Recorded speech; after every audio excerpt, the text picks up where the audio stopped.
কি যে হইলো, টাকা পয়সা তো রাখতে পারি না, খালি কাজ কাম করতেই আছি। সামনে বিয়া শাদী করা লাগবো, টাকা পয়সা তো কিছু ভাগ করা লাগবো। টাকা পয়সা কোনোভাবেই তো রাখতে পারতেছি না। কিরে তুই কই গেছ স্যার? বন্ধু একটু বাজারে যাওয়া লাগে। বাজার যাবি কি লেগে? বাজারে একটু বাজার সাথে করে নিন নাকি? বাজার সাথে করতে কি কর, ওই যে তোর কাছে 100 টাকা আছে? কি বন্ধু আছি তো, টাকা তো আছে। যদি 100 টাকা দিতি।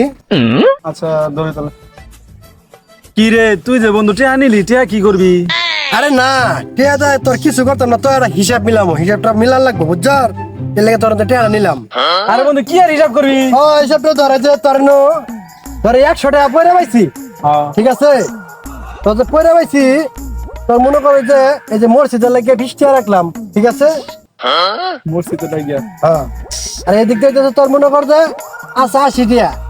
80 টাকা দাও। হ্যাঁ, এই যে ধর তোর 40 টাকা, এই যে আমার 40 টাকা, হিসাব বলছে।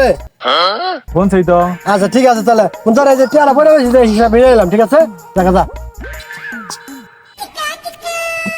ব্যাপারটা কিছু বুঝলাম না বন্ধু, আমি দিলাম 100 টাকা, উন থেকে মসজিদের লাগিয়ে রাখলো 20 টাকা, আমারে দিল 40 টাকা, উই রাখলো 50 টাকা, কিছু বুঝলাম না ব্যাপারটা।